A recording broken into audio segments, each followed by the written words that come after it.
Baik, assalamualaikum warahmatullahi wabarakatuh. Kita lanjut ke sesi video bagian B ya. Tadi kita udah ngebahas sekilas tentang ukuran variasi ya di awal di sesi A. Jadi ukuran variasi itu apa?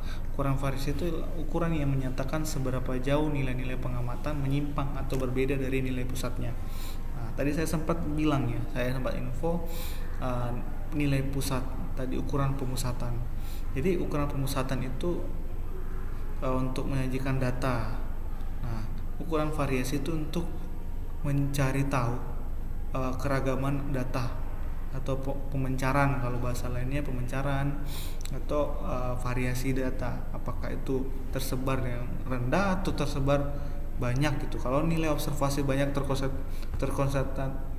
terkonsentrasi di sekitar nilai pusat, maka datanya rendah, keragaman datanya rendah, jadi nggak menyebar gitu ya, nggak menyebar. Nah, sebaliknya jika variasi besar, maka nilai observasi yang diperoleh saling berjauhan satu sama lain. Jadi variasinya itu bagus, menyebar. Itu seperti itu. Jadi ukuran variasi itu tingkat penyebaran, atau ukuran variasi merupakan ciri penting dari data karena dapat mengindikasikan akurasi dan presisi nilai observasi yang diperoleh. Jadi ukuran variasi itu adalah ukuran pemencaran, ukuran untuk mendapatkan penyimpangan dari data yang ada. Baik, apa aja ukuran variasi? Masuk kita satu persatu ya. Nah, ada yang pertama namanya range atau jangkauan. Range adalah selisih antara nilai maksimum dengan nilai minimum dalam satu gugus data. Nah, karakteristiknya ukuran variasi yang paling sederhana, umum, mudah dihitung dan dimengerti. Hanya karakteristik yang kedua hanya melibatkan dua nilai saja, yaitu nilai terbesar dan nilai terkecil. Sehingga jeleknya ini ya, minusnya ya, kita kehilangan informasi tentang nilai-nilai di antara kedua nilai tersebut. Jadi kita cuma tahu ya terendah sama tertinggi gitu. Contohnya gini, hitungan rata range dari data berikut. Kita jawab data terbesar adalah data 25 ya, kita lihat dari sini, dan data terkecil ada data 17.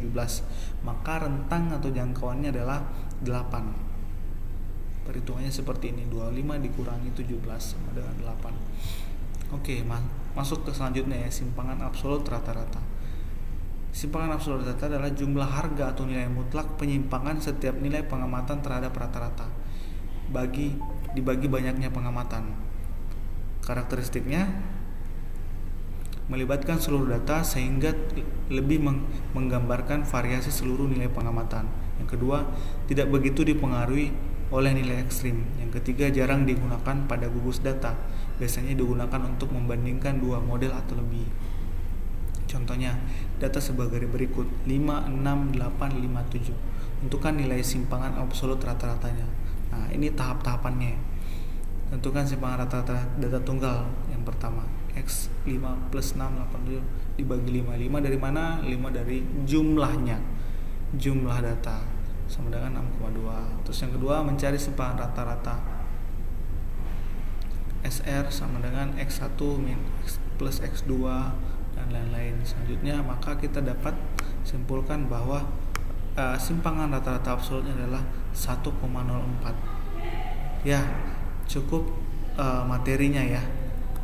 Materi sementara dari ukuran pemusatan dan ukuran variasi. Semoga ini bisa menambah keilmuan teman rekan-rekan mahasiswa semua.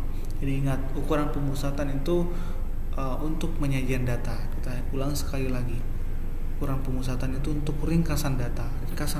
Jadi setiap ada data yang kita kumpulkan, maka kita umumnya dalam penelitian mencari tahu ukuran pemusatannya, biasanya dengan rata-rata, modus, atau median.